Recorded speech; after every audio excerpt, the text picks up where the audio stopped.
What is up, everybody, and welcome back to Spectator Mode episode 167. My name is Keith Mitchell, and I've got my ass off the couch. Those who watch the podcast and frequent my Twitter will know that I have a very comfortable couch and it puts me to sleep. I hate that couch so much. But so much going on. Myself, Keith Mitchell, we got my buddy here, Scott.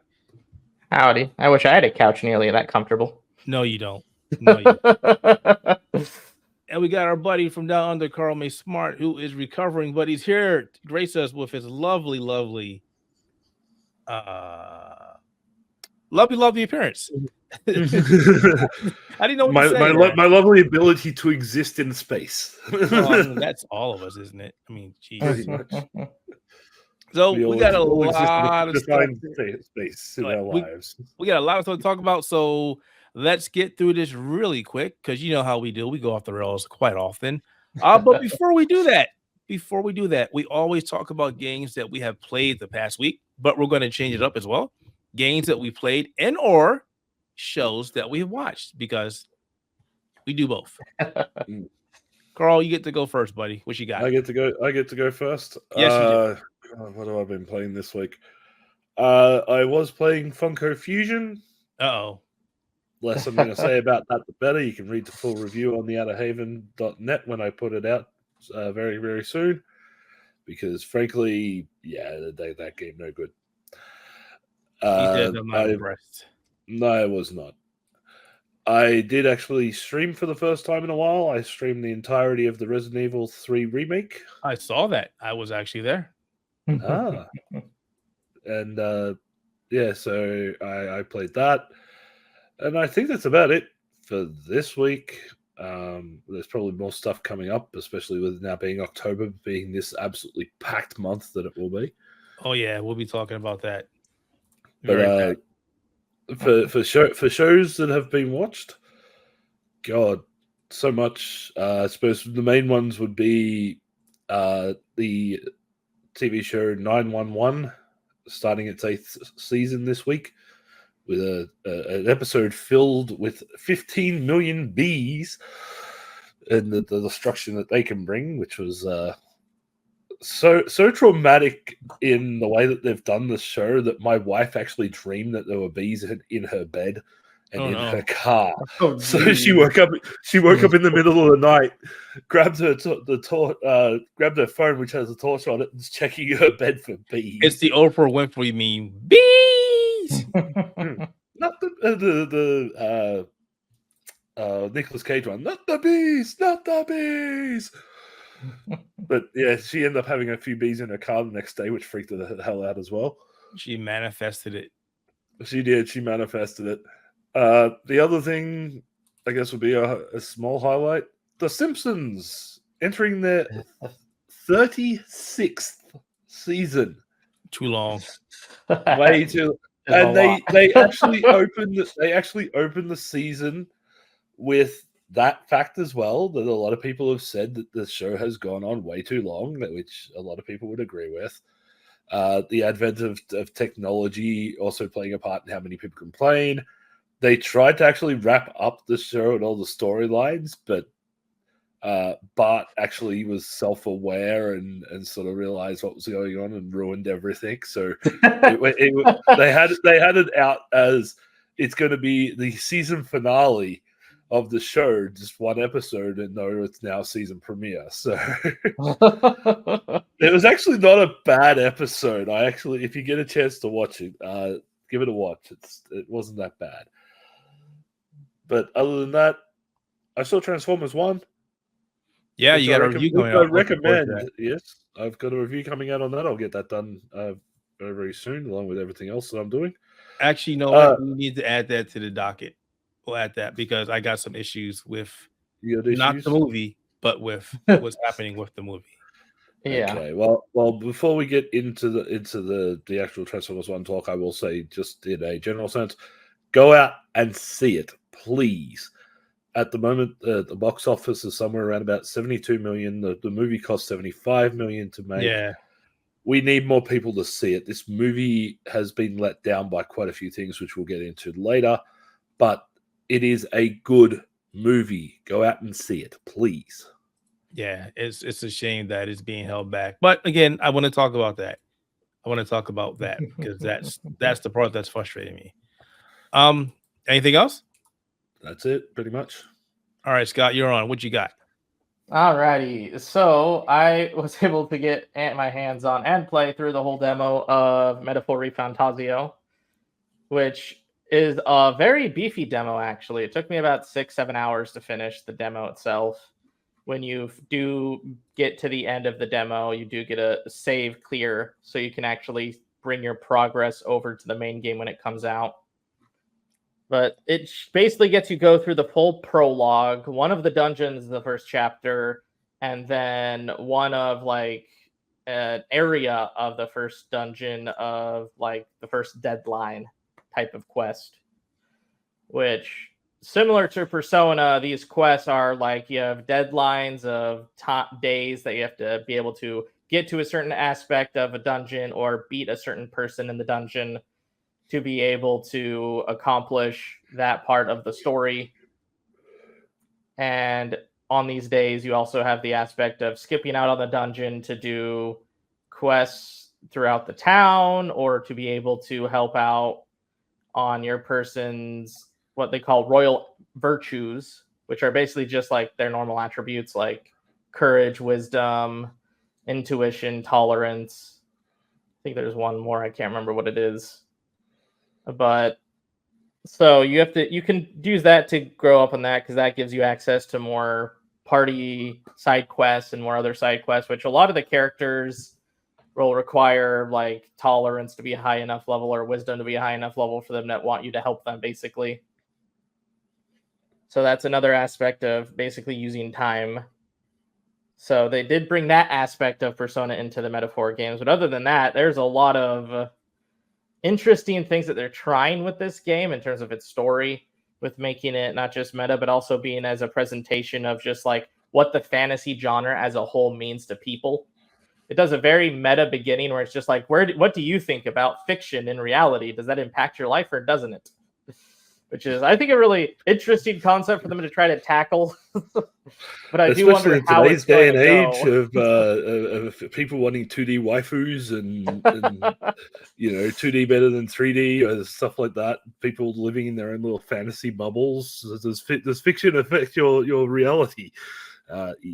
Yeah. Yeah, definitely does for me. But I do think that it's an interesting thing for them to cover in just the beginning of the game, and I do wonder how that's gonna keep going throughout the game because they basically imply that this secret magical scroll that has a story of this player, or not player, who this person is, and the person is literally your real name or your player name, and then your protagonist has a separate name, and they're trying to do a divide between the two to see like the meta commentary of fantasy in real life and what that can do, because the main like drive for for the protagonist, I suppose I'd call him, his main goal is basically to make the world more aligned with the book world that he's immersed in, and he wants to basically make society a lot more unified and a lot less divided. And so it's interesting to see like some of that as the commentary from what you can get in the demo. And I do want to see how they do more of that or if they just totally fumble that. But knowing Atlas, they probably have a whole lot of other storylines that go along with the meta commentary. That's going to add more to their 100 hours. 7,000 side quests. Yeah, absolutely. It's going to be a lot of side quests, and I can imagine you're going to do a lot of different playthroughs with a lot of different archetypes, and so this game is going to be another big, giant, meaty thing of a JRPG. So goodbye, the month of October for those who want to play Metaphor. Your October is gone. What about people that want to play Metaphor and Dragon Ball? Your October and November are gone. You have no life, no more. Forget what sleep is. You do not exist. You'll wake up on Christmas time. I can't believe how packed this month is going to be. This is it's going to be huge. It doesn't help that the other game that I've been playing, I went back to, is Genshin Impact. No, why? So Why waste your money? Why waste I your don't money waste like my that? money on Genshin, okay? I just Everybody waste wastes my money on valuable Genshin. time. But it's also because my wife, for the last like several months, has been studying for her certification for pharmacy technician. And this past week, she passed it, which means she no longer has to spend Congrats. all of her time at home studying. So she wants to spend more of her time actually doing games, which include Genshin and Baldur's Gate. Can't fault that. Yeah. Baldur's Gate, I don't fault anybody on. That thing is a gigantic time sink that I thank God I never got my hands on. But the Genshin Impact, man. So there are better things to put your time into. We've played those two games with Baldur's Gate because we've been doing a playthrough of Baldur's Gate together, and we finally got to Act 3. We've had to reset a few times because we have done either really dumb things or have accidentally misclicked things in Baldur's Gate. Because if you try to steal something, you got the entire town trying to kill you, and odds are you aren't going to survive that. Yeah, you can't survive those. It's just like, oh, let me go back. You try and steal something from a vendor. Nope, let me just go back. Yeah. So I wasn't even trying to steal things. I just accidentally clicked on something. It was like, let me open this door. Oh no, it's locked. And now the entire town wants to kill me. That's the problem of having giant towns. It's like kicking a chicken in Zelda. You just don't do it. Yeah, exactly. You do not want to kick chickens in Zelda or hit them with swords or do anything bad. So that's basically been the main games I've been playing. I've been watching. Well, been continuing my Agatha's next episode from last time, which that's interesting. Has been surprisingly it's okay, but it's one of those things where you kind of have low expectations for it, and it kind of blows through them because it's actually a decent show. Yeah. That's one of the ones that I've also been watching with the wife, and we've both been surprised that it's been halfway decent. Yeah, I was expecting another Secret Invasion where the first episode has an interesting premise and the rest of the episodes just keep getting further and further downhill, where by the end of Secret Invasion I was just like, is this finally over? Because nothing happened. Hey, you never know. It's a modern Marvel TV show, so it could just be the first few episodes have been good and it's all downhill from here. Yeah, it could be. I mean, but so far I've been enjoying it, so I hope that it keeps continuing to be enjoyable. I like the mystery of, is this actually Billy? Is this actually not? Who is this character? Who's teen? Because whenever you see the subtitles and even in the cast list, it's just always teen. And I do like that as a mystery, though I figure that it's not going to be nearly as satisfying as it's building up to. It's Wiccan. It's Wiccan. Yeah. Anybody who's a Marvel fan will know it's Wiccan. So yeah. But we're all there to see Agatha be a bitch. Yeah, absolutely. Is it 3 episodes out or 4? 3 so far. 3. The fourth 4 coming comes out this week. Yeah. Yeah, so it was just the first time the show aired, it was just 2. Okay, I thought I was missing one. I thought they were doing 2 every time it came on. Okay, no. It was just the premiere was 2. Yeah. Oh no, Sharon's dead. Whoops. Please, you bring along a normal person into. I love that character. She was hilarious. Yes. I just thought it was because it's the same one that plays the mother from that 70s show. Yeah. I just figured that they just plucked her straight out of that and just put it into this. So, yep. Because hell, she's the same way. Episode 3, she loves drinking wine. Yep. I mean, wine is great. I don't drink it personally. I don't like the taste. That's fine. I mean, I like a nice sweet red wine myself. Just give me an old-fashioned beer. See, I can't drink beer. I don't want to drink beer. So, all right. I guess my turn. Since this show will be out the show will be out by the time my first review of this comes out. I have been watching Netflix's Gundam Requiem for Vengeance.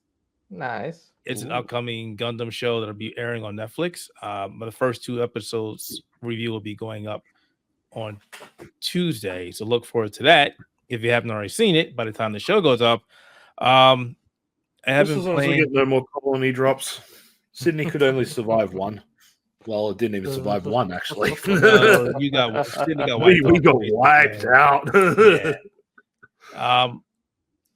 I can't talk too much about it because I can only talk about the first 2 episodes. Don't Yeah, talk so anything. nope. You can't know, say anything. I know Netflix's restrictions and Yeah. don't Is even it good? Is it Yeah. bad? So, outside of that, I've been playing a couple of indie games. There's actually one that is out right now. It's sort of like a combination of a Souls-like action RPG, Metroidvania. It's Mandoria. It was supposed to come out last year. It hasn't come out yet, so they released the demo. I think it's the same demo they released for Kickstarter people. It's a lot of fun. I really like it. I've been I got playing that a lot. an email today about a Metroidvania one called Memories Reach. Oh, that's not it, but another one. Okay, fantastic. Yeah. Other than that, I've been playing a lot of Towerborn. I really like that game. I really hope that it does well. And outside of that, I've been playing the updated Teenage Mutant Ninja Turtles, Shredder's Revenge. Ooh, the new DLC. I really like Mona Lisa. She has this attack where, and I haven't figured out how to make her do it. Well, she'll just randomly throw out like chemistry beakers, or do a throw of chemistry beakers that does more damage. I'm sorry. Does that make you fall asleep? Sorry. I didn't get much sleep last night, so You and my wife together. no. Yeah, I've been really enjoying I'm that not game. going to be anywhere near Mo. She hurt me.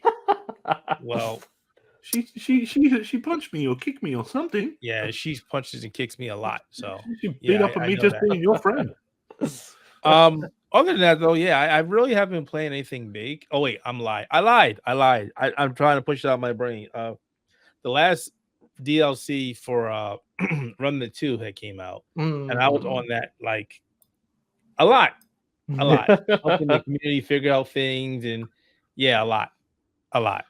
You So mean much you haven't been playing Elden Ring with Jordan every day No. again? No, He's finally done with the main stuff. So. yeah, we beat both main bosses, so we're done. He doesn't want to play anymore. Until the next DLC comes out. I wish there was another DLC, but it's not. Counterpoint, you know what? I'm gonna say anyway. So there was a conversation on Twitter today. You both know what I'm talking about. So we're jumping straight into dumb people. No. It's This just is a we're not gonna different talk about Twitter that thing. directly. It was just something that somebody had said on that regarding people can't pick up games like Elden Ring and just play them through without no guides or anything. Or do you think somebody can pick up the DLC and just play it with no guides? I was like, yes. I came back for Summer Game Fest. And beat the DLC with no guides, was writing the guides, was making the videos. Yes, you can do that. You can play games without having to sit there and watch a YouTube tutorial for every single thing. Yeah. Like this is what is called playing video games. The problem is all the generations have lost the point where you just play games and you figure it out for yourself. We've lost that.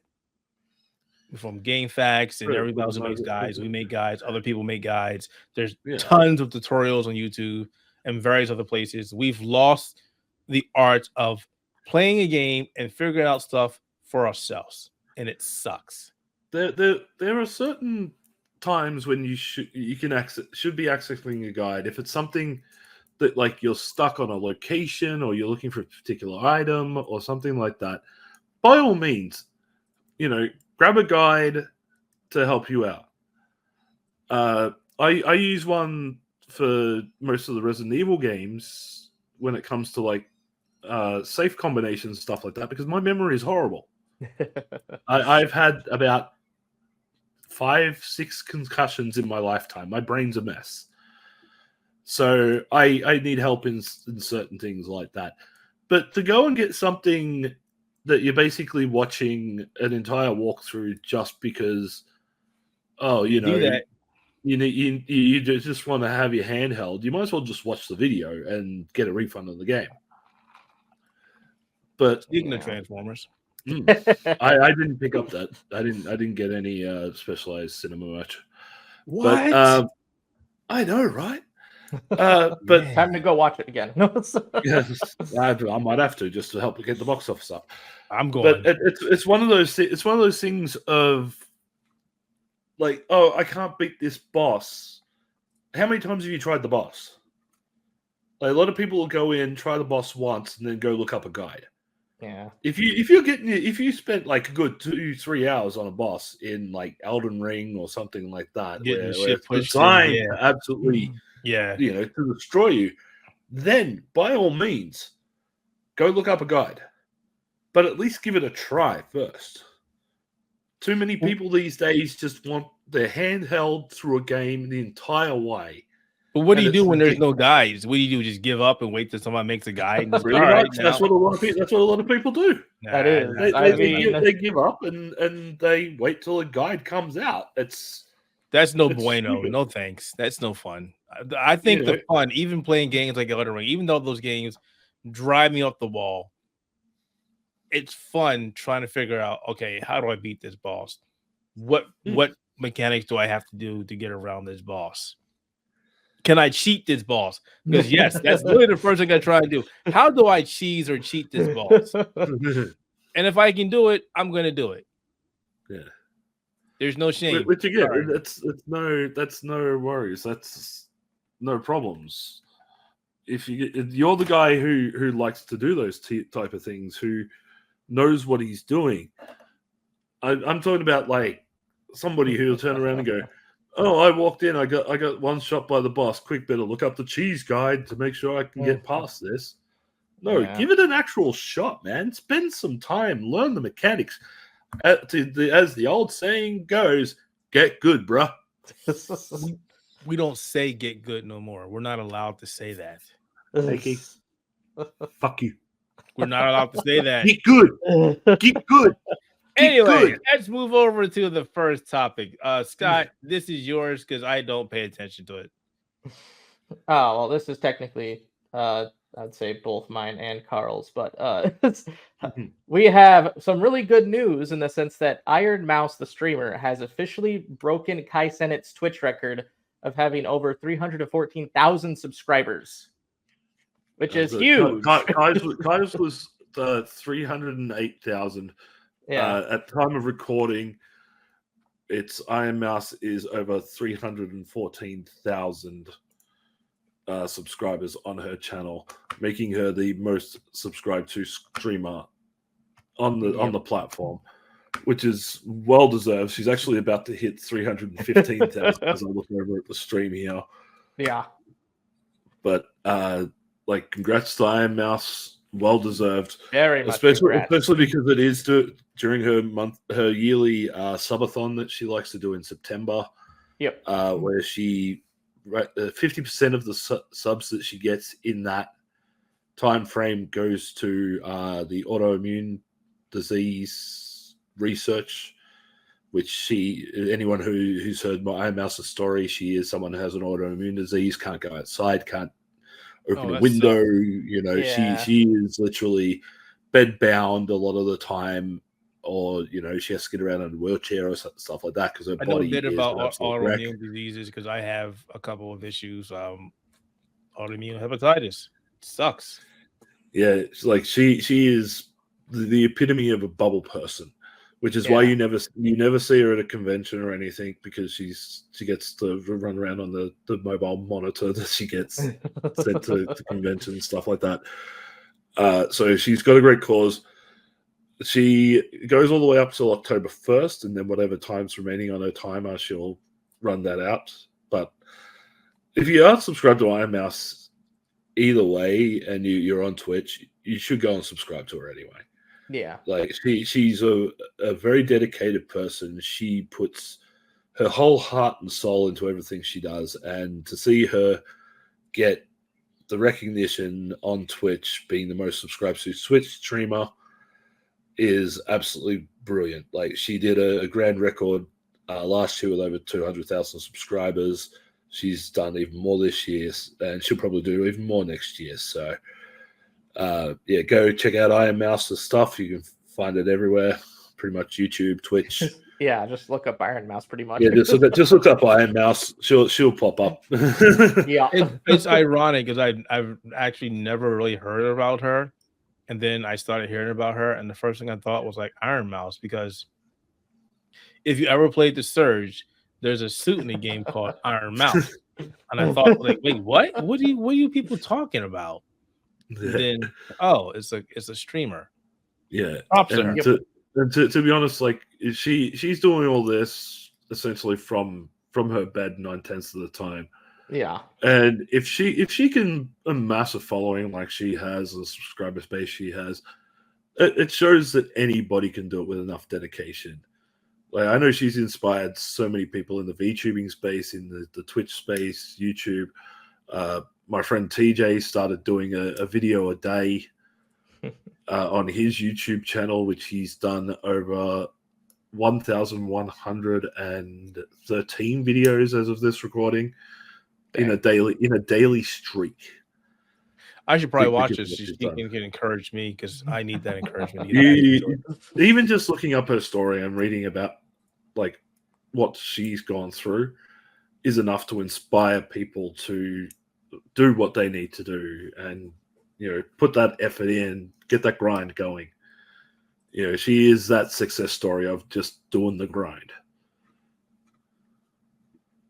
But fair enough. Enough positivity. Let's go negative. Congrats, Ironmouse. Let's talk about the PlayStation 5 Pro next. Do we really want to talk about that hodgepodge of a mess? It's a roller coaster. We're going up and down. All right, fine. Let me just add this timestamp here. All right, so for those who tried to get a PlayStation 5 Pro last week, you may have noticed that it was a bit of a fucked up time. Let's not be honest. It's not candy coat this. It was a very bad time. I know Karl had a lot of issues trying to get one. I didn't even bother trying to get one. And then that was the thing. Once it released over here, I know I was in the store at least a half an hour before it started. And it was like the queue is paused. So I'm like, all right, cool. At least I got a chance. The queue finally opens up and it's like more than an hour. Mm-hmm. And everybody on the internet was like, wait, what the hell is going on? Obviously, the time we got there, the 30th anniversary PlayStation 5 Pros and the Slims were completely gone. Yep. Of course, there were plenty of PlayStation 5 Pros. They're still there now. Nobody wants them right now. They want the third edition. And of course, we all knew once we got to the store and they were going, where look, they're on eBay. Ta-da! Yeah. Which is actually interesting because I was talking to somebody and he's like, you know what? I've started reporting these on eBay because you're not allowed to sell an item if you don't have it in your hand. So he's been going around and reporting these. It's not going to stop them, but it's caused them some inconvenience. As long as they get any kind of headache. Yeah. So what we want to talk about here is why it was so much bullshit and why this happened and what could have been done to alleviate these issues. Now, we just heard that Japan is requiring you to have a number of hours on your PlayStation Network account. Yeah, and it has to be at least like a period of time old, which it's only like 3 or 4 months, honestly, and I like that. And I like that. That's something they should have done. I know a lot of people are going to go, well, that's not fair. Well, it's the 30th anniversary PlayStation. It's supposed to be for people who've been around there and playing PlayStation. Mm-hmm. So if you decide I'm just going to jump on and buy this to put it on eBay, well, screw you, pal. Go kick rocks. This is for everybody who's been around. Yeah, I've seen a few people who literally did that. and it sucks. And I really like that approach, but also it's something that I was talking about in my article that I didn't release because I didn't want people to go, oh, you were crying, because it essentially is you're gonna have to pay to get these things. Best Buy has a Total Tech and something else that where you pay them and you get like faster shipping and better repair service queue, all that fun stuff. But there's one that I pay for, It's like $180 a year, and it gives you access to warranty for everything you buy. Doesn't make a difference what it is. If you buy it and it breaks, you take it to Best Buy, they swap it out. No problems, no questions asked. This is why I like that service. But one of the benefits is they release when they have like PlayStation 5 Pros and when they had the Xbox Series X and the PlayStation 5, they had a certain amount of time where people who had that membership could only buy that stuff. And I'm really hoping that they do it again for the PlayStation 5 Pro. And I know GameStop also does the same thing with their pro membership. Not that I would recommend people going to GameStop, but No. if you're trying to get one, it is an avenue that's probably going to be better than PlayStation Direct. Yes, and you have to pay them obviously for the membership, but it definitely is a better opportunity for you to possibly get one because people who are going to be looking for doing this on bots and whatnot, they're going to go, wait, I have to pay to get this, and some may not care. Yeah, but sometimes there's some bots that will just use like not really fake credit cards, but active credit cards that don't have money in it, so it doesn't actually put any money out of it. It's a really weird system, but it does stall a bit. I can't remember which website it was that they put up like a fake page or something like that could only be done by scraping the website, and they found that a lot of bots ordered it through that page, and everyone that did, they got banned. and the pre-order got refunded, so it like added an extra few hundred. I don't know who that is, but GameStop did put a tweet out saying that we redeemed a lot of the controllers that were sold, so it might have been them. Might have been that, because like I know here in Australia, and this is something that has pissed me off. So as it says in the little name thing here, master of complaining.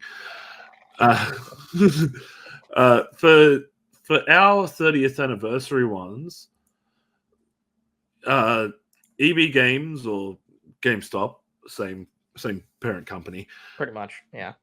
They had it linked to your EB Games rewards card, but the only people who could pre-order or get the pre-order for the 30th anniversary edition had to be level 5.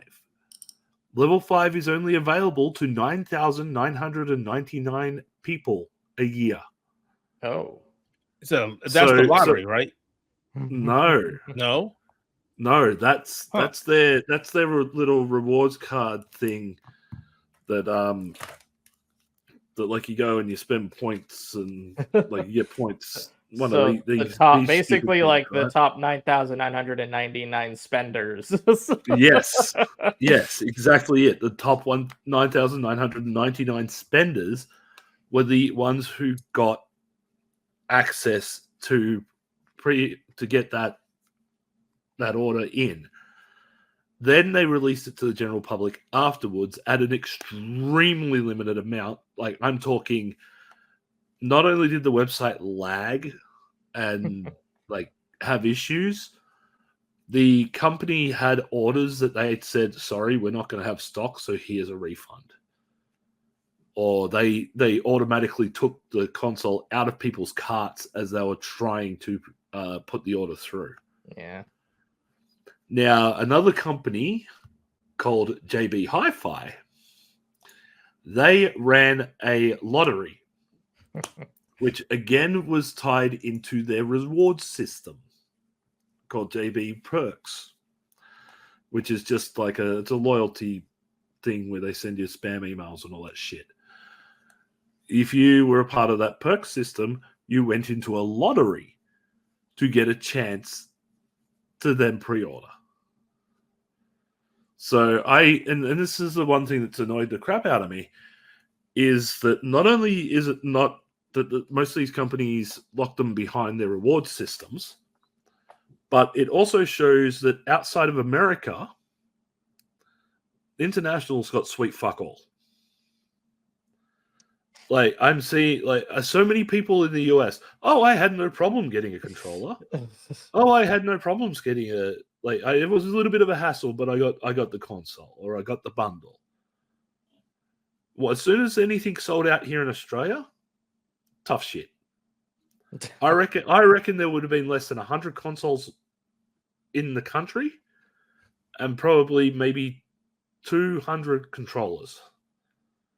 Now, when you spread that over things like JB Hi-Fi, EB Games, Amazon, smaller mom and pop retailers, that's not many, and it makes it near impossible. And guess where 90% of them ended up?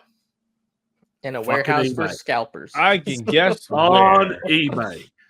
On eBay, going for 2 to 3 times the cost. Yep.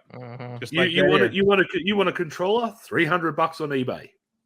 Would have cost you $125 at retail. Yeah, it's $300 on eBay. It's complete bullshit. You want a console? $2,000.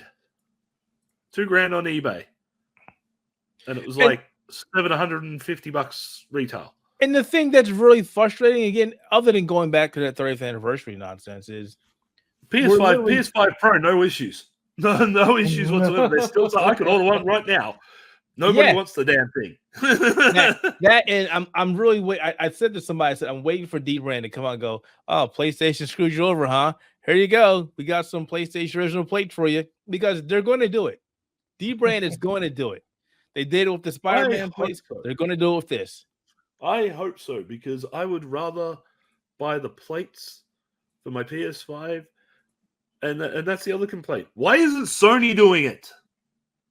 Yeah, why are we having to go to a third party to get the plates when Sony said, "Hey, we'll be releasing plates for things"?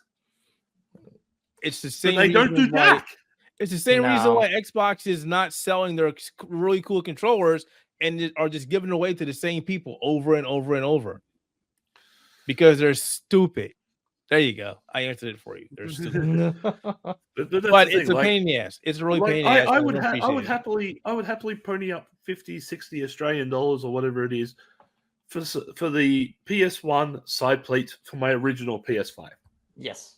I would have no problems ponying up that money for it. But no, we're not going to do it officially. You're going to have to go to a third-party brand that will probably turn around and hit with a cease and desist the second they go, hey, we've got it.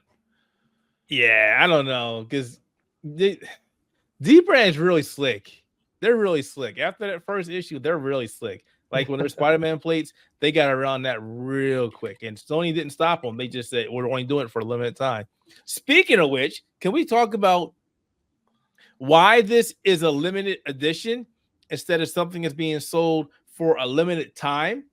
It's not like they don't have the resources. You're selling. Yeah, you're God of FOMO demands a sacrifice. You're selling the PlayStation 5 Pro and it hasn't sold out. Make more freaking plates, slap it on, be done with it. Just do that. Come on. Yeah, I have a feeling they'd sell more Pros if they all looked like that. They would. They literally would. The reason why the other one sold, other than the fact that it's in a bundle, is because, again, 30th anniversary.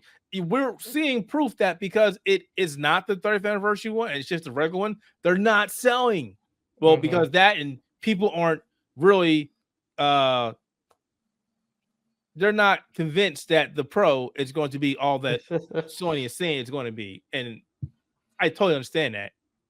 Yeah, we still have to see it in actual action. I'm not listening to all these people that say, I went to it and I saw this side by side.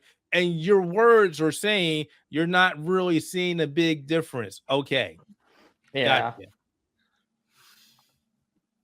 I can see the window. It's just a little sharper. Well, that's not worth me spending more money. Definitely going to be for more people who are very focused on quality of fidelity.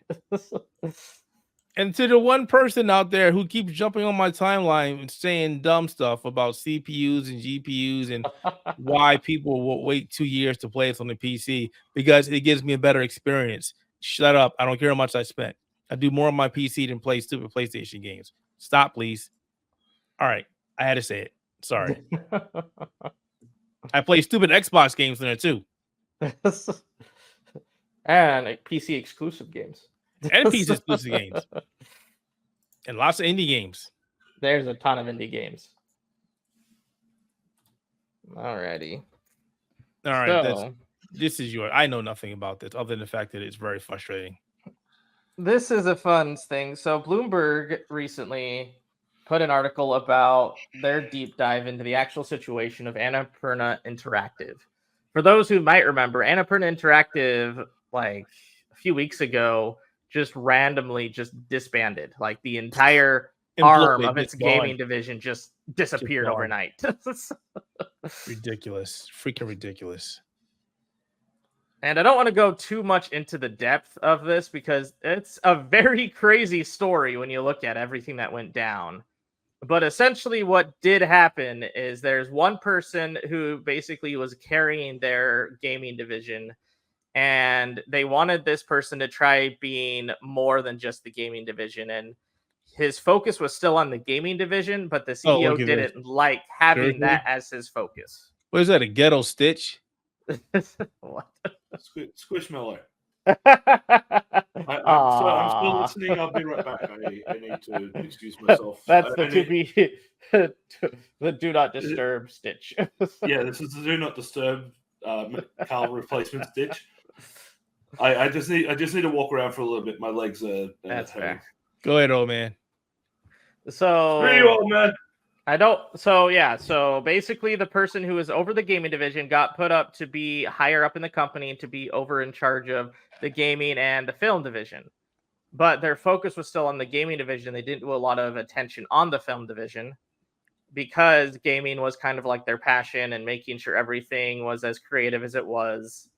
And for those of you who are big followers of Annapurna Interactive, you'll know that their games are very creative. They have a lot of different creative elements into its gaming because they like having different type of immersive experiences, which if you follow some of these people's who work there's background, you'll notice that a lot of that started from one of their games called Journey back in the day. That was a great game. Journey was fantastic. So that was kind of the thing that pushed them to make Annapurna Interactive as creative as it is, or as it was. It's no longer Annapurna Interactive anymore because that's imploded. But that person who was over that was getting so focused on the gaming division, and the CEO didn't want them to be focused on that. And the shareholders didn't like that either.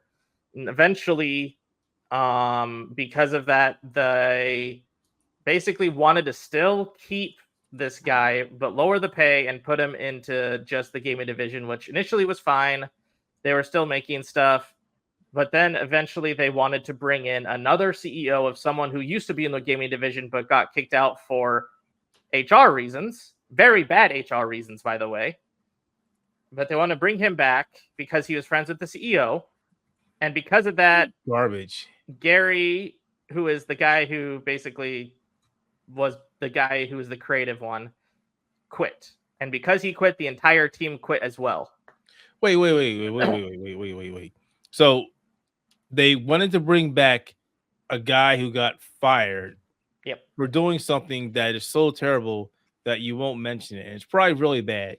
It's something to do with how he interacted with females. Don't need to. So, and they want to bring him back, but he got fired for doing that. So they still want to bring him back, even though he was fired for doing that. It's because he was good friends with the CEO. See, nepotism out the yin. Yeah, come on now. And so that's basically ultimately what happened is they got the guy back who got fired to be over everything, and the gaming division did not like him because of how he acted, and they decided to leave because they don't want to be under him. They want to do what they want to do. So I hope that those who did leave Annapurna Interactive to the best of luck in creating their next gaming adventure or in whatever else they want to focus on driving towards. But it's sad that this had to happen, especially because Annapurna Interactive had so much more things they had to do and had contracts and stuff. Yeah, they got a lot of games that they were publishing, a lot of indie games that they publish a lot of indie games. So they have to now outsource the publishing to other divisions of other companies, which the CEO did say that they are looking at and actually do have contracts in place to get the games published so they can actually be on time for where they need to be on. But it's still really sad to have that happen.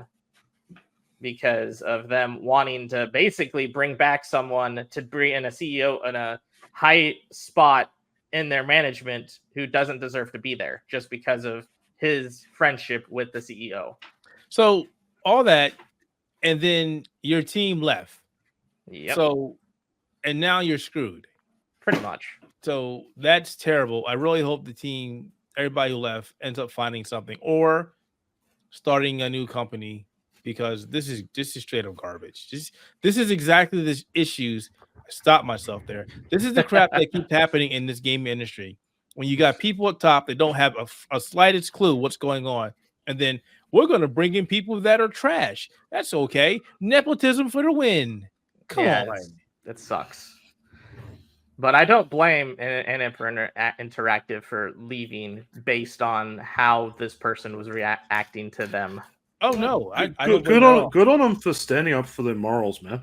Yeah, like seriously, if I was in a company where that type of stuff was going on, I'd walk out. Yeah, screw that shit. So it's ridiculous crap. It's ridiculous.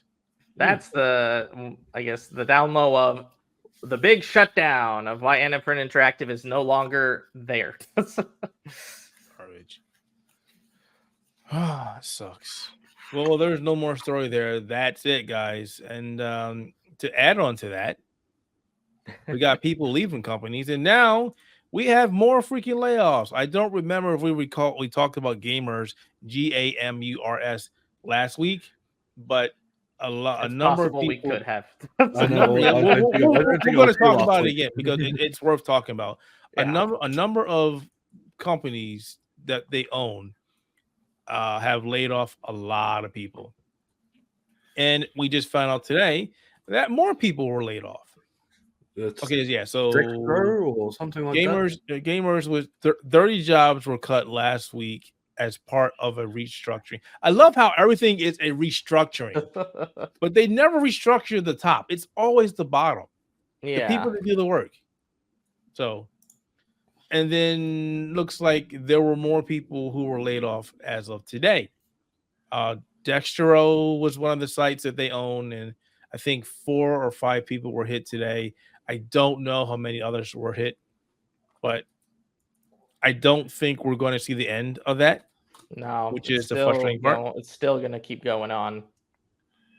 And this is the issue that I have with the gaming industry. We have so many different people, so many different companies, and venture capitalists who jump into gaming. They're like, we want to go ahead into the gaming, and they're not willing to stay there for the lows. When it's high, fantastic. Let's keep going. Let's hit the trends. But when it's low, okay, look, we got to fire you because we need to keep making money. And because we're not making money, it's the end of it. And there are a lot of people saying, they're not even blaming. It's not even on just the money side. It's like, oh, the Google algorithm is making it so much harder for us to get ad revenue and this, that, and the other, and which it is. But it's just bullshit.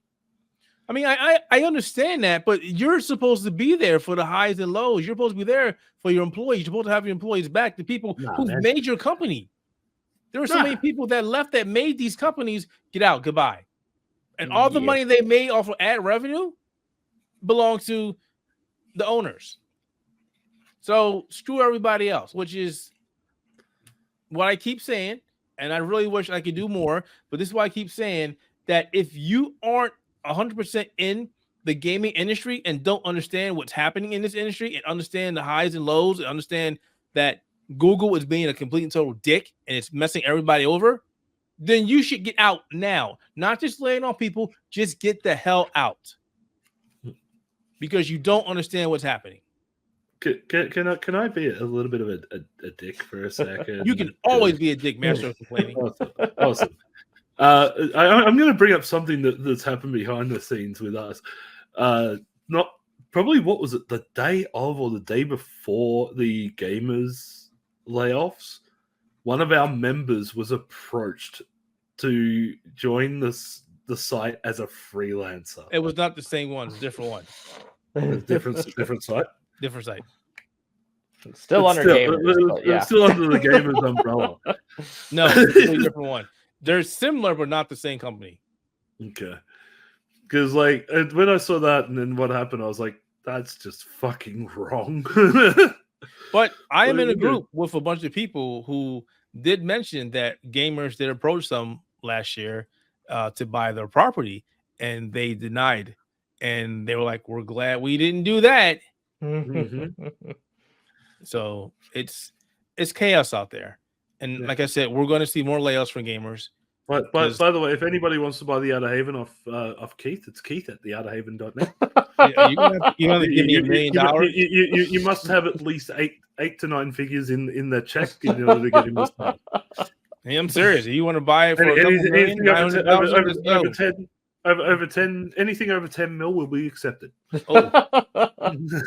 You can have it all. You can have the entire. You can have the site. You won't have any staff, but you have the site. You have my kids too. You can have it all. Keith, you give your kids away for free if you could. They free. You can have them.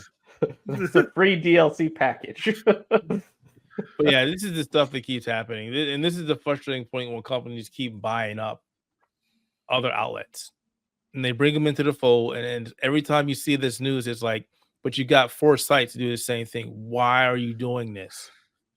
Because it takes competition out of the market. Exactly. That's the big thing. It's not about consolidating. It's not about helping any company, any individual company to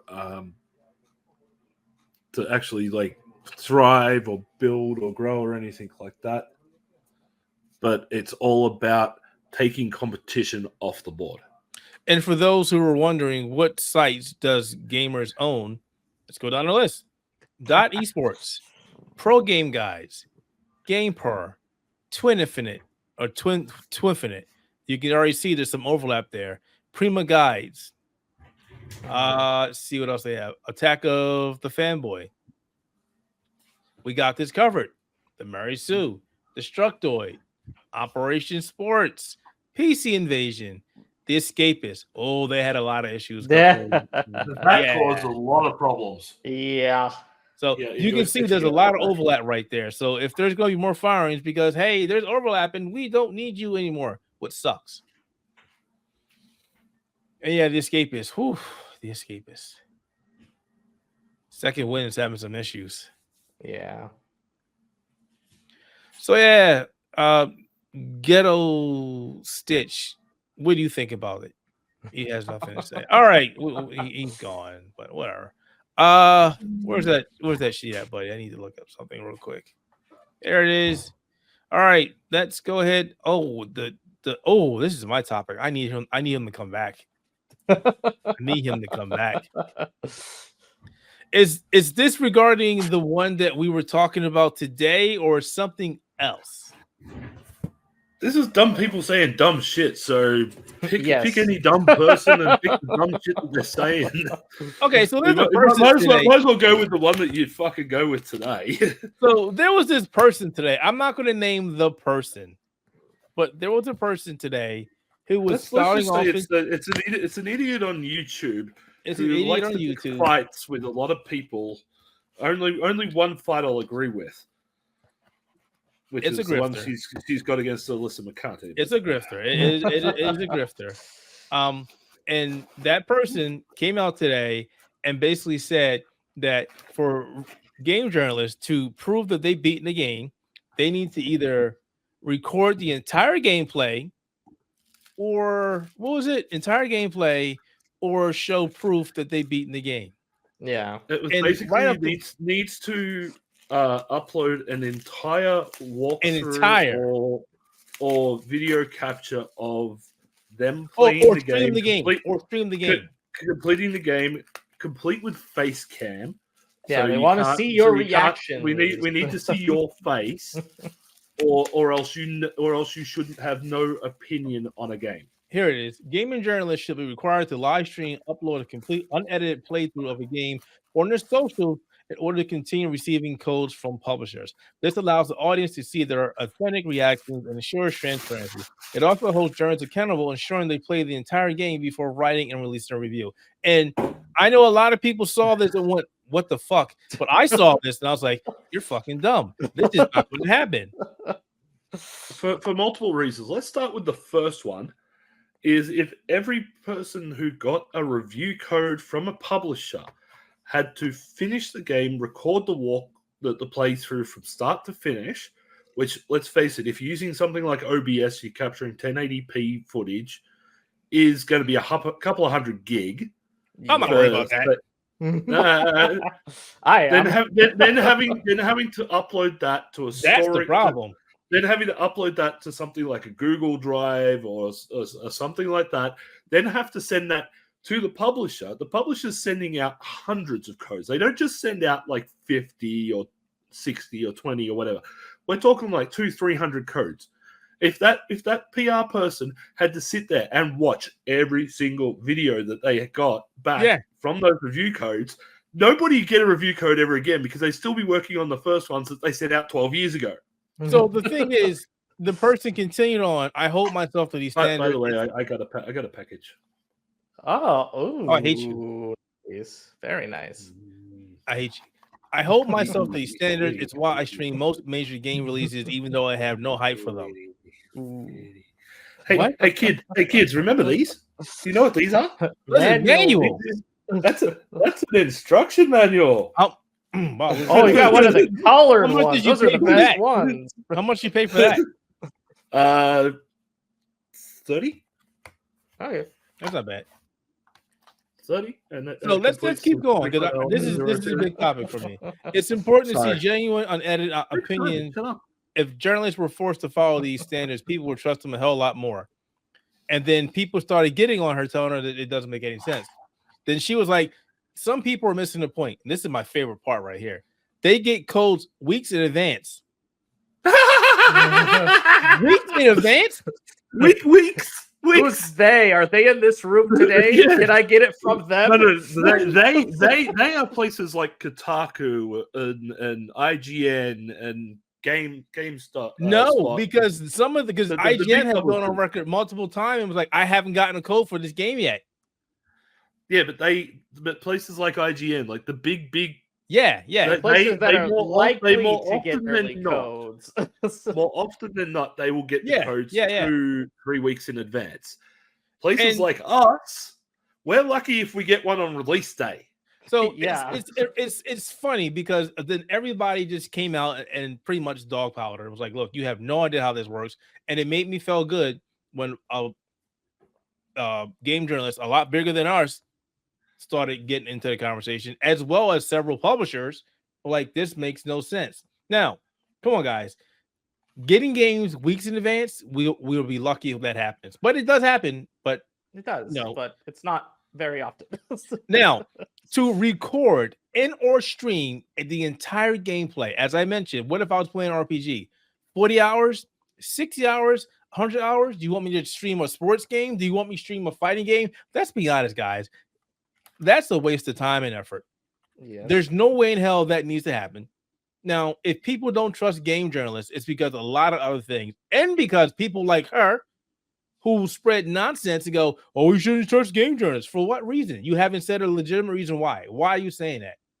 Not to mention NDAs and embargoes. If you want to stream the entire game and or record the entire game and put it on YouTube, you likely won't get another game from that PR person ever again. Never again. Yeah. Or there are like NDAs mostly come with restrictions of what you can show and what you can't show. Like for example, when Tekken 8 came out, I had the entire story mode from start to finish recorded. I had to split it up into separate chapters, and I was only allowed to put out chapters 1 through 4 between the review embargo date and the release date. When the release date happened, I was allowed to put the rest of the footage out. But a lot of places will say you can only put out between this and that. Yep. The worst one I ever had was Capcom with Resident Evil Village. You were only allowed to put out the first section, which is Lady Dimitrescu's castle. I couldn't show anything beyond that point in the reviews I wasn't allowed to release any footage until after the game came out. And when I did, I think we got hit for it for some stupid reason. And then you got things like Sony with Spider-Man. Yeah. You weren't allowed to show it the first half of the game. And then you're only allowed specific sections. You can't show the Mary Jane stuff. You can't show the Venom stuff. You can't show this. You can't show that. To add to this, she thought she had an aha moment. And she wasn't shown MK Ice and Fire because it's one of the more popular YouTubers that uploads entire gameplay. I know those guys. They're actually really nice guys. So nothing against them, but they're not journalists. They get access to the games and they're told go for it. They have no restrictions. They're content creators. They are not beholden by the same NDAs and embargoes that we are. Yep. They can get their game. They get given footage 9/10 of the time that most places don't have access to. There's other people that get footage or get access to the game and go do your thing because we know this is what you do, and that's it. I do get upset about those people because hey, they got the entire game out there. What's the point of us doing anything? But they're not an aha moment. They're told, they're allowed to do that. They're not journalists. If a journalist were to go and do that, there will be hell to pay. But again, like everybody keeps trying to explain to her, you don't understand how the industry works. But she keeps running her mouth, acting like she knows what she's talking about. And it's frustrating. It's really frustrating. Yeah. You're making journalists look bad because we're trying to explain to you this is not how this works. And the reason why she and those type of people, I know a lot. I've seen a lot of them. I watch a lot of them because I try to look at all viewpoints when it comes to anything. I'm a very centralist type of guy, and my camera keeps going crazy for some reason. It's basically she does have some good points sometimes, but she has no idea how the industry works. A lot of them don't. And the reason why they keep saying don't trust game journalists is because, well, let's face it, a lot of them, especially a lot of the big ones, they're pretty much bought and paid for. Like your IGNs and stuff like that, I wouldn't trust them worth a damn these days. A lot of your independent guys, trust them. Places like ours, we are 100% independent. We are very straightforward. We have no problems telling you something is shit, even if we get a review code. I don't get those places. Those places like IGN and that, they will suck up the ass of every publisher that they can just to keep them happy. But with the YouTubers that go don't trust game journalists, the reason why is because they're still stuck in Gamergate. Oh, that's not bringing up Gamergate. They still believe that everybody is corrupt that's in the gaming journalism. Also, the big thing is it takes away from their views. They don't want people trusting game journalists because they want to be the ones who replace the game journalists. They want their views. Again, it's taking competition off the board. That's what everything is these days. It's a game of just getting rid of the competition. You know what? I'm gonna lean back for a second. I'm gonna be old man. And I'm gonna drop some knowledge. I'm gonna drop some knowledge. So, to this person, and I doubt you'll hear this, but I really hope you do hear this. Let's be honest. Do you want to see my gameplay footage of me playing Elden Ring or any Souls-like, dying a bazillion times on a boss fight, trying to figure out how to beat this boss? I'm pretty sure you don't want to see that. Because it'll be a lot of frustration. She'll be the one who steals your video of you defeating the boss and then claiming it as her own. Oh, this is why I watermark stuff now. Yeah. Watermark on the video, people. Watermark on the video. You will not steal my stuff ever again. Ever again.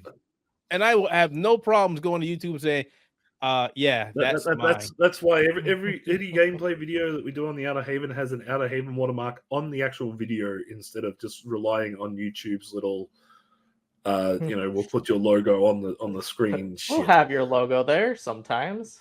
Yeah. But yeah, it's completely unrealistic. And I don't know if you're trying to make a point, but there's a time where you need to go, you know what? I'm wrong. I'm sorry. I'll shut up. But hell no! Those people never those people never admit they're wrong. They're doubling down. It's like, come on now. They just They do the same tactics as the people that they're campaigning against. That's they'll go out and they'll say something sucks without having played it, watched it, anything. They'll go off a news post or something, and when they're proven wrong, they will just go, "Was me." I didn't claim it. I didn't say shit. Not my fault. Anyway, speaking about, I'm gonna put this right here. Speaking about saying negative things about something you never played, let's talk about negative stuff that you never seen. We're talking about Transformers. We're talking about a movie that I said originally I wasn't going to go see because I thought it looked terrible. And you know what it was? It's because the marketing sucked. The trailer was bad. I went and saw the movie and I loved it. Well, I loved everything with the exception of what was it, B-127?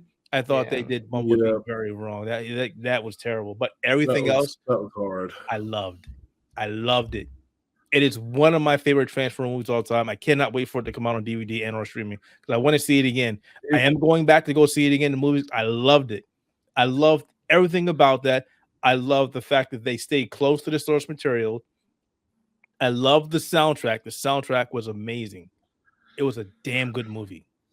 That movie was very well done. They researched a lot of things, and oh my god, the Easter eggs for longtime Transformers fans. Like, one of the first things you get to see is the origin of Primus, who sacrifices his body to become Cybertron. Now, they took the toy of Primus that was put out during, I think it was like Energon or something. You noticed that? And it was the exact same transformation as the toy. There's things like there's a line where one of the characters gets told, "You don't have the touch. You sure as hell don't have the power." And I was like, and, "Oh my god!" I laughed my ass off.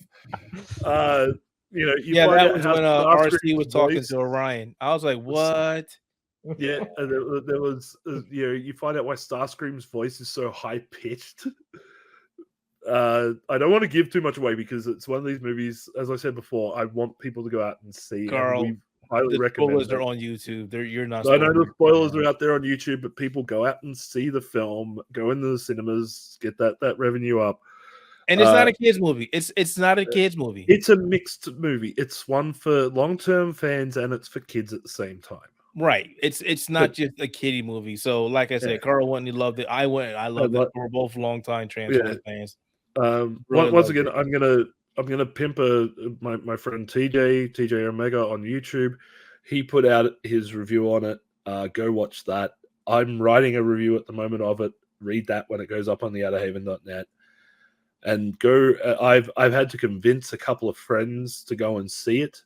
I convinced a follower on X, Twitter, whatever you want to call it these days. He had the reservations of, I don't like the fact that a lot of the time they don't have face plates or face masks on because they never had them in G1. So I pulled up a bunch of screenshots from the exact same characters in G1 and said, motherfucker, you're wrong. Did you not remember a lot of Transformers with lips? I mean, there were only a handful of Transformers that had face plates. Everybody else had lips. In the end, we agreed it was the animation models didn't quite look right, which I totally get and I totally understand that some people don't like the animation models, but the story itself is good enough that you ignore stuff like that. Longtime Transformers fans are going to go see it because there are so many Easter eggs, cameos, names, lines, musical cues, everything from the past that are used in this thing. Kids are going to see it because it's good, fun action film with Transformers in it. The only thing that I have a negative is, like I said, B-127, or what would eventually become Bumblebee, as he calls himself, Badassatron. Yeah, terrible. That character was very badly written, and that sucks because Bumblebee has become a key character in the Transformers franchise. Yes. He's always been a key character. He was that spunky warrior. He was always, Mhm. and they made him look like a freaking clown. I hated that. They made him into an ADD 12-year-old. That's what it was, and it sucks. They look But like Asian like guys. you Okay, like you said, though, Keith. Like the marketing for it was bad. The trailers don't do that Trailers film were justice. terrible. What they chose for that was just really, really bad. And the other part of it, and this is going back to our previous conversation, is these hate commentator YouTube morons who go out there and go, this film's going to suck because my spies on the inside told me that this is happening, this is woke, and this is this, that, blah, blah, blah, blah, blah, blah. You know, it's the same group of people. I'll throw fucking names out. I got no problems with that. Fucking Yellow Flash, Doomcock, Yellow Flash Clownfish is TV. terrible. Everything that Yellow Flash does is terrible. Everything. Yeah, like those guys, they're the ones who go out there and say, this movie sucks. It's a horrible film, and this, that, and the other. They don't actually watch the film. No. A lot of them turned around and saw the opening weekend box office numbers, which admittedly very low. Yes. Man, You there's know, just and they run with that. They run with the news story and go that this movie sucks because of XYZ, but they never saw it. some of the moments in this movie were easily some of the best moments I've seen in a Transformers show.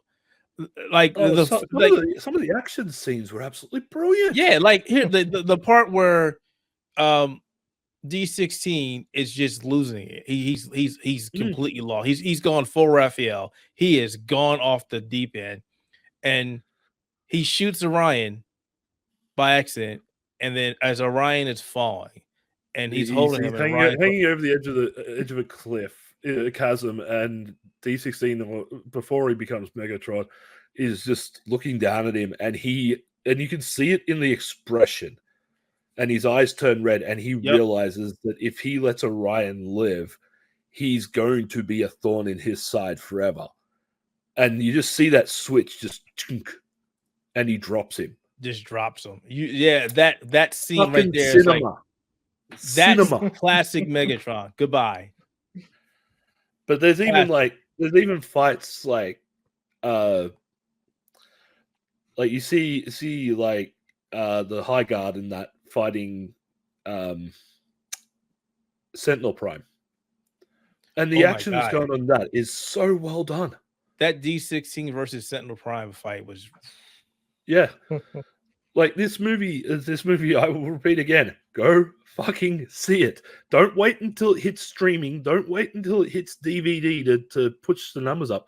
Push the numbers up now, because this deserves even a follow-up. I think they might have already approved the sequel. I hope so, because the ending definitely showed there was going to be a sequel. The ending showed that there would be a sequel, possibly. But, even if they leave it there, it still leads into G1. But it's a movie that really deserves it. Deserves a lot more attention than it's been getting. Anybody who's a Transformers fan has been saying it's brilliant. Even general moviegoers and movie reviewers.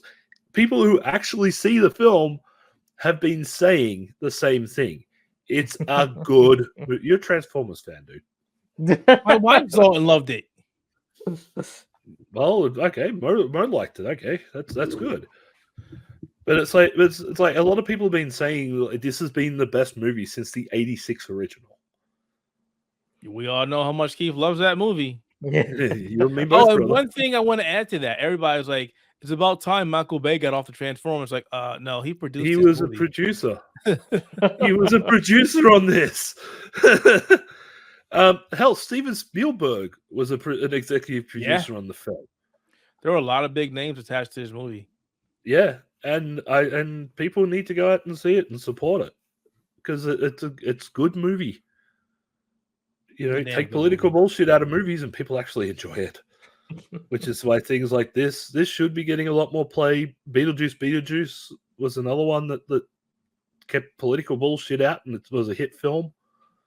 Deadpool and Wolverine, which is now available on streaming. It is. It is. It's take the political bullshit out. It's a good movie. I'm hearing good things about the Wild Robot. Oh yeah, good thing about I haven't seen that yet, but I want to go see it because that looks good. That looks good. It's kind of a fight. Like, are we going to see Transformers and Wild Robot, or just Wild Robot first and then Transformers later on? I don't want to spend my entire evening at the cinema. With PAX coming up, my my cinema watching time is very limited. But I might go and see it again during PAX on a free night or something.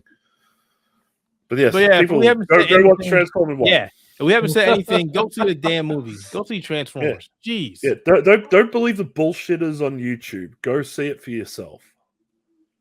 And if not anything, listen to us. We're Transformers fans. We love Transformers. We freaking love this movie.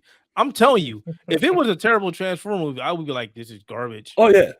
If it was trash, then we would say. The only issue I really have with this movie, other than Bumblebee, is some of the designs. I didn't really like Orion Pax's chest design, but he wasn't that great. His design wasn't that great in G1 either. Yeah, but he had a cool head in G1. That head was awesome. Yeah, but this you got to see an evolution. Yeah, with everything like that especially with D19 through to Megatron. Like the body evolution of the character was really well done too. Yeah. Go see it. Stop listening to the naysayers. Go see the damn movie. All right. Yeah. All right, Scott. It's yours. I'm sorry. Hey, no worries. So for those of you who have been paying attention to the Tokyo Game Show, they've had a lot of different gameplay things coming out. There hasn't been a lot of new announcements. I know some people are hoping there's going to be more. But one in particular that I was really a big fan of, at least watching, was they showed off a full like level of Dynasty Warriors Origins in play, and it is giant. Let me guess. We're back in the Romance of the Three Kingdoms saga, and you're playing as Lubu, and you're running around on a horse hitting people with a spear. Well, this one is a little different because the nameless hero You're hitting with a sword this time. You can have up to 3 different weapons. But you can also just like kind of swap weapons to whenever you want in the map. So I don't think it really matters. I think it's just like quick swaps for those 3. But I mean, for those of you who are Dynasty Warriors fans, yes, it takes place in Romance of the Three Kingdoms era. It's going to probably be beginning in the Yellow Turban time because most of them always start the Yellow Turban Rebellion. This one is going to be slightly unique because instead of playing as a main character, like a main general from the period, you play as the nameless hero, who basically they added a bit more of RPG mechanics too. So you like make decisions based on who you're joining. You can also make decisions based on what they do on certain maps and things. And they also have like councils that happen before maps where your person can add insight into what you want to have to do, as well as which person you want to join to fight with. So they have a companion system, so they do have a bunch of still movesets, but the difference of the movesets is they're going to be your companions rather than your main character. Your main character will have a variety of weapons, though. You can switch to like staffs and swords and spears, halberds, and all the normal other weapons you can do in Dynasty Warriors, because there's a huge list of weapons they would add as well. Like they have the chakrams, they have crossbows, they have the Zhenghe claws and everything. I do really appreciate that they showed the full level though, because you can see how the actual thing plays out. For the most part, they added a whole lot more in depth with the characters, and a lot of the generals are a lot more aggressive, which I think is a good thing. One thing that I still think they need to do better on is something that they did really good with Dynasty Warriors, like in the 3 era, was making the troops themselves aggressive rather than just the generals aggressive. But they've really gone in on the they've basically gone all in on making it so that your character feels like a power fantasy. So they add more and more people on the screen at all times, and they basically did a lot of extra power into the game because you can see quite a lot on screen. So older Dynasty Warriors games, you'd get a ton of pop-in. Soldiers would sometimes disappear on you as you're fighting them. In this gameplay demo, you didn't really see like anybody disappear, but you had a lot of people on screen at the same time. You had allies on your screen, you had enemies on the screen. You'd have a lot of people on the screen at the same time, and it was actually kind of cool because it looked like an actual war rather than just like a few little battles going on at the same time. Wait, what yeah, I can't talk. Jeez. What platform were we seeing this game on? Xbox Series X and S, PlayStation 5, and PC. Okay. So we got interesting to see it on the Switch. Yeah, it's I don't think it's on Switch. Which I don't think this could hold up on the Switch. But it did Hyrule Warriors. Yeah. Again, lots of pop-in, very few people on the screen at the same time. One of the issues of the older Warriors games was always like, well, the Power Fantasies, you can kill over 1,000 people in a map. It's like, you can, but you can see like 20 people at once. And this one, you can see almost 1,000 people at once on the screen, which is kind of ridiculous.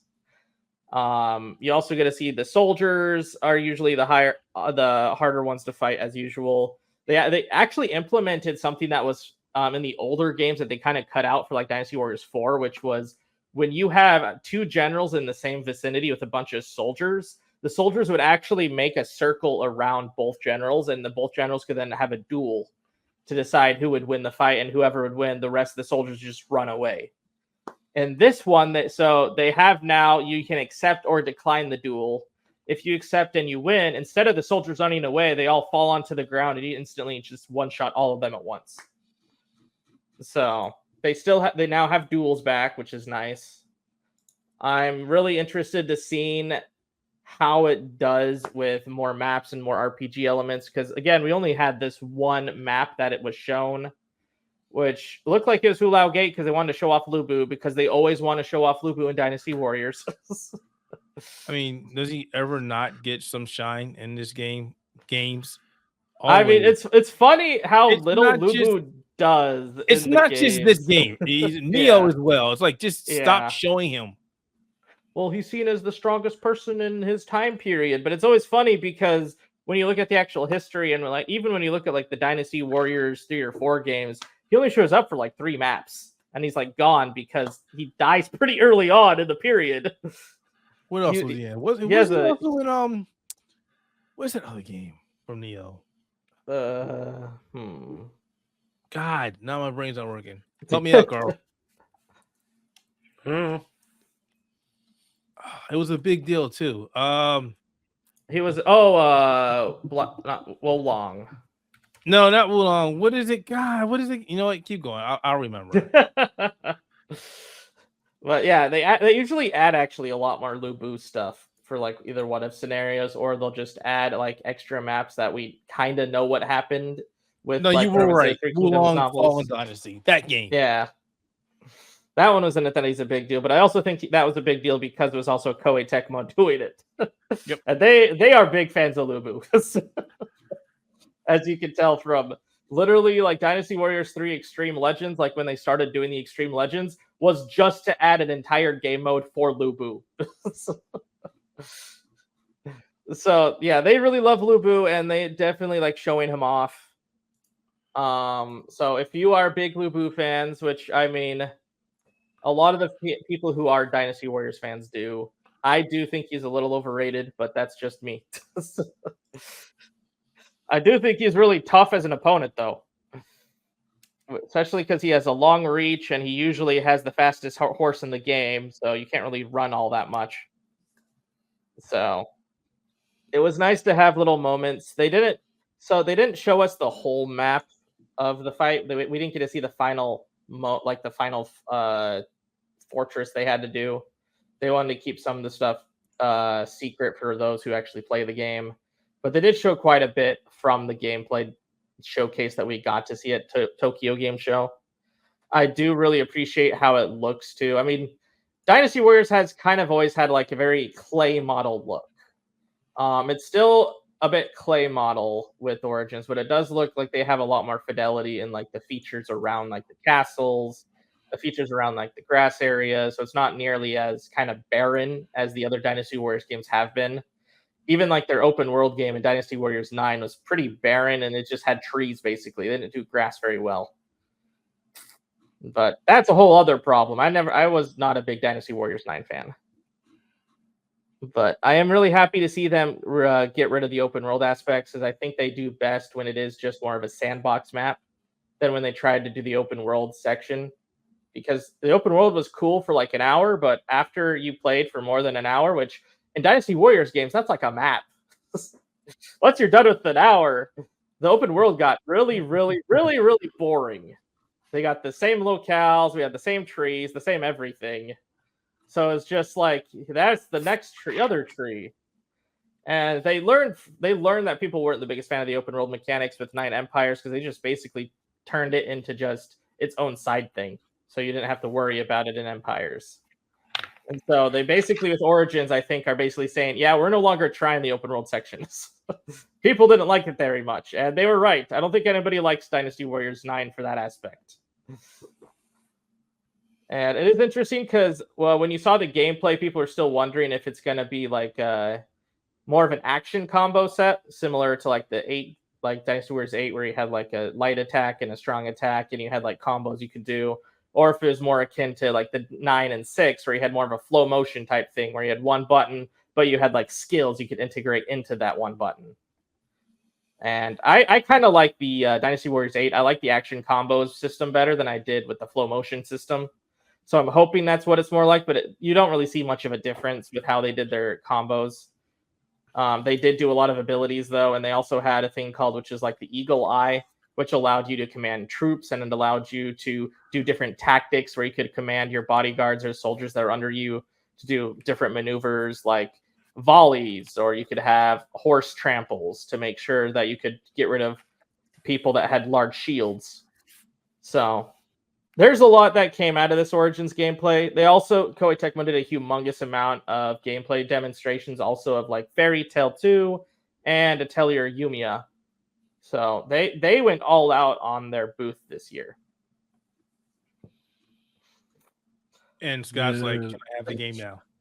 I mean, yes, but I don't want to bore all of you for the next hour of all these mechanics that they're bringing back in all these other different games. That is fine. I'm still waiting on Konami to give us a Metal Gear Solid Delta release date. Yeah, keep waiting on that. Can we get that at some point now, please? Please. Please. Yeah, like I said, you'll be waiting on that for a while. But hey, guys, you know what? Since Scott thinks we were being bored, let's try not to be bored. And let's talk about this lovely month of October and just how many games are coming out this month and how broke we're going to be.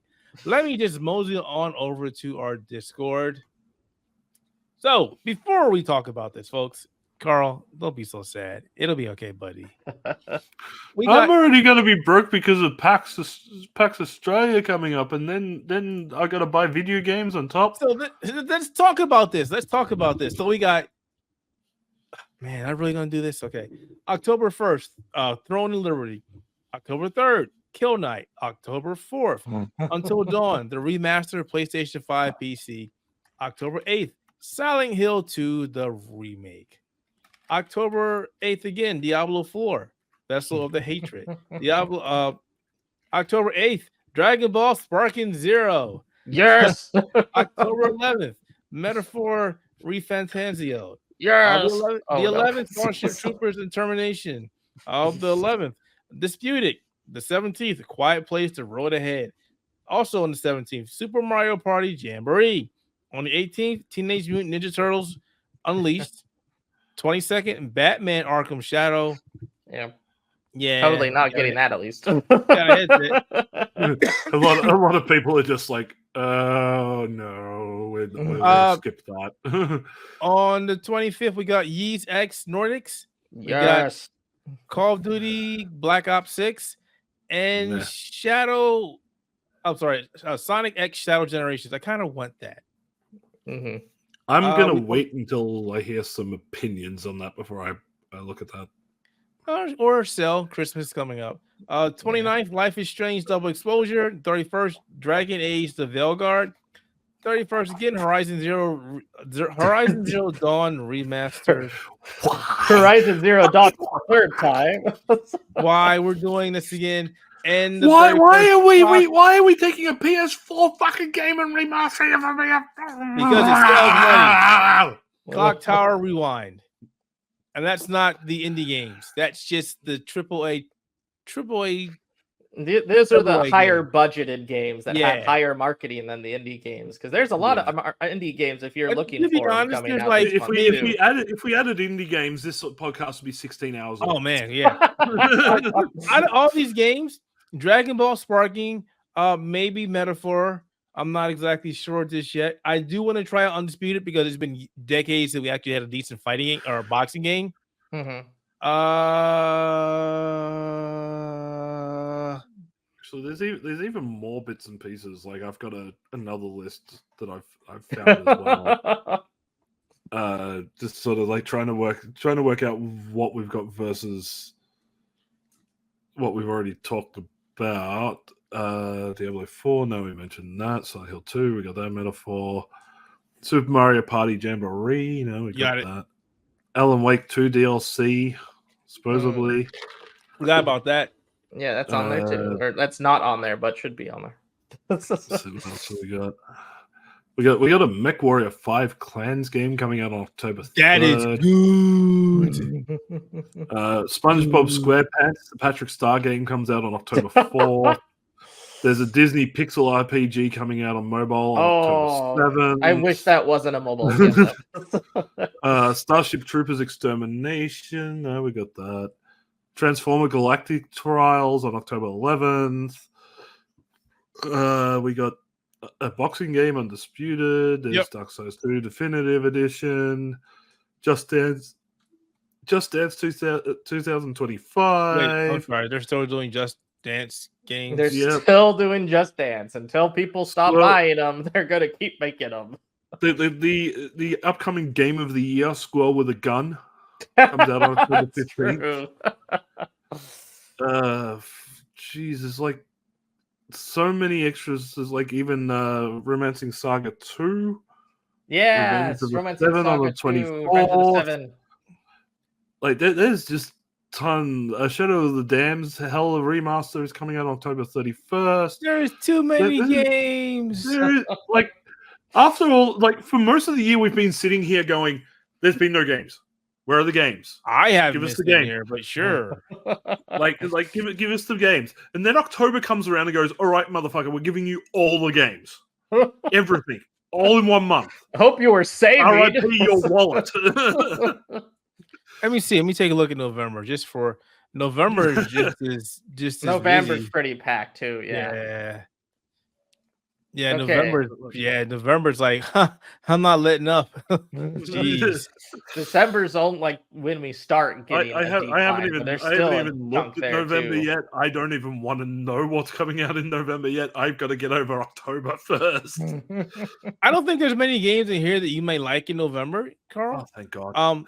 But yeah, Super Mario, and Luigi Brotherhood, Slitherhead, Dragon Quest 3 HD 2D remake. Oh, here you go. Lego Horizon Adventures.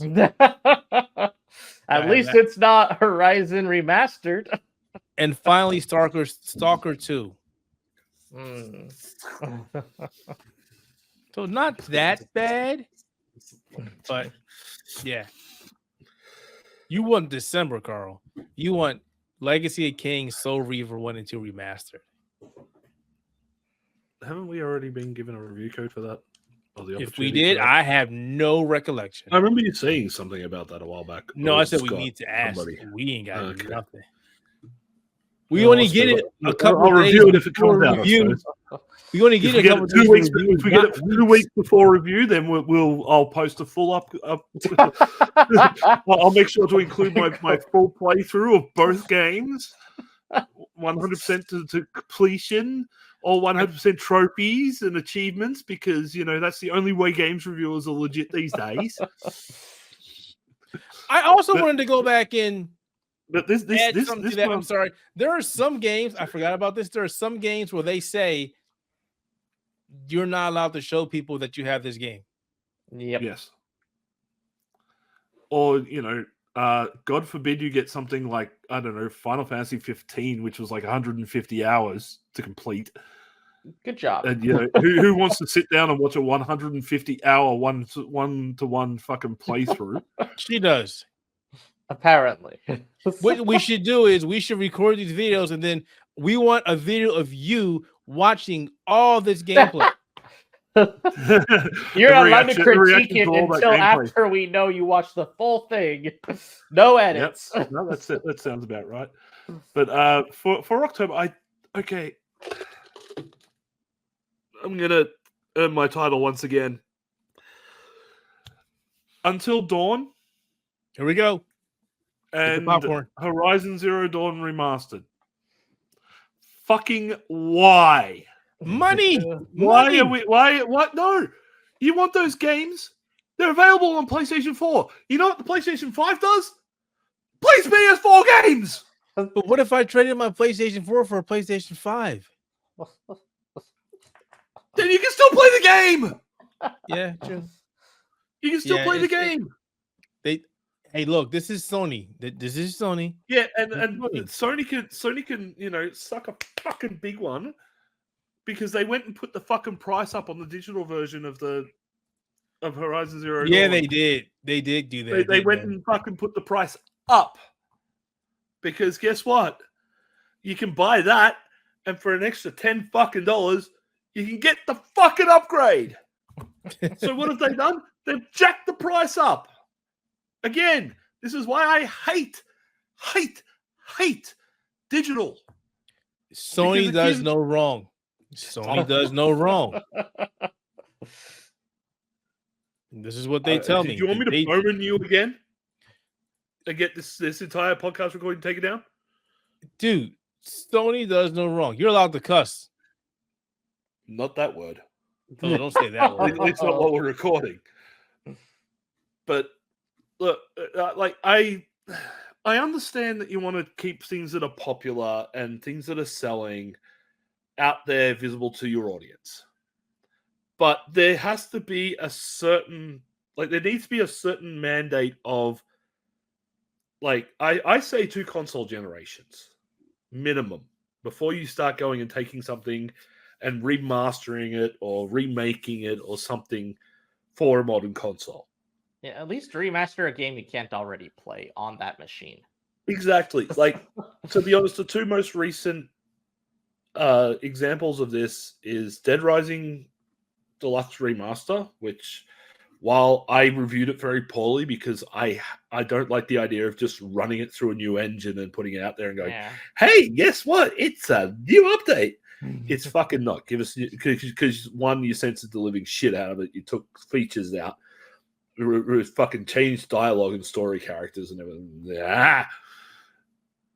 But it sets a bad precedent of going through and saying, hey, we're just going to run this old game through the RE engine, give it a new coat of paint, and slap it out there for $60 or whatever, 50, whatever. Even Lollipop Chainsaw, the repop, whatever they decide to call it, that is just as lazy because they took it, they ran it through a new engine, give it a nice HD sheen, and to be honest, it looks worse than the PS3 version. Yeah, it actually looks worse than the PS3 version. I've seen some gameplay of it. No. I'm a fan of Lollipop Chainsaw. I have it on the PS3. I will keep it on the PS3. Thank you very much. But then I saw Horizon Zero Dawn Remaster. Aside from adding a little bit of extra texture on grass, statues, and a whole heap of turning the fucking brightness up so you can actually see the detailing on the characters this time instead of hiding it behind a fucking black filter like they do all the other stuff. There's no difference. If you're going to remaster something or you're going to remake something or something like that, give us something extra. Give us something new. Give us a reason to buy it outside of, hey, these are the pretty new graphics. Yeah, do it like Romancing Saga 2. Horizon Zero Dawn on the PS4. Absolutely spectacular game. Great game. Looks beautiful. I don't need the extra fuzz on a statue or an extra couple of blades of grass or so many lens flare lighting, ray tracing things that it looks like it was made by Steven Spielberg and his like lens flare fucking fetish. Yeah, I don't need that shit. If I want to play Horizon Zero Dawn, I'm sure I have the damn thing sitting on the shelf behind me here. I'm quite sure I've got it. If not, I'm sure I've got a digital copy through the PlayStation collection thing that they did when the PS5 came out. I can download it, play the exact same game. It's the same with like Final Fantasy going, oh, it looks so much better on the Pro. Really? Because I look at it, it's the exact same damn game. But if you were to take something, let's see if I can pull a random game off the goddamn shelf here. There we go. That hasn't been fixed in many, many years. If I can get to something, let's just pick something random off the damn shelf. Let's not half the shelf down. Oh, there you go. You want to remake or remaster something? There you go. You know, PS3 era, ASX, Human Revolution, great game. Guess what? It could use a polish. Put it out on PS4, PS5, whatever. You know what doesn't need it? A PS4 game. But you know, they can't seem to ever. There goes half the shelf. But like it's one of those things of outside of pure fucking greed and stupidity, I don't see the reason why they do this. You know, doing something like the Silent Hill 2 remake, cool. You're adding content. You're actually doing something a bit different. No problems. It's a great game. Hasn't been re-released properly since the PS2. Even though there is, you know, that. You said properly. Yeah, I said properly. This wasn't proper. This was not proper. This was not trash. This was trash. One of these things doesn't look like the other. That's what Karl yep, pretty much. But like, if you're going to do something, at least have it a couple of generations backwards. So at least then there's a reason to do it. You're trying to update something that hasn't been re-released since the PS3, PS2 era. You know, hey Konami, I love you love your shitty fucking HD upscale bullshit. I've got the Metal Gear Solid fucking collection volume 1. Where's Metal Gear Solid 4? You released number 5 about 16 times. Where's number 4? 4 was great. Where's the upscale HD remaster of that? No, you're not going to give it to it? Well, take that up your rectum. Sorry, that just drives me nuts. I hate laziness. And that's what this shit's becoming. And I say this, the PS5 pretty much has no games. It is becoming the Nintendo Switch of the modern generation. Nothing but fucking ports and remasters. And even lazier, it's PS4 remasters. Just that. Stop it. Stop it. Get creative. Give us something new. I don't even give a shit if it's a sequel to something. Give us something new. Hell, give us fucking Dino Crisis 4 instead of putting out a survey, Capcom, saying, what would you like us to run through the RE engine next? And everybody's gone fucking Dino Crisis. No. Don't get me wrong, I'd still buy the shit out of it. But I would not like it as much because it's just going to be running it through the RE engine, being lazy, and putting it out there again. That being said, October's looking great. All right, and Only we come 2 remasters. Like I'm quite sure just about everybody on staff is going to be playing Dragon Ball Sparking Zero. well. I'm All right, actually curious about Team and Team Mutants Unleashed as well. That's my other one. I don't know. I don't know.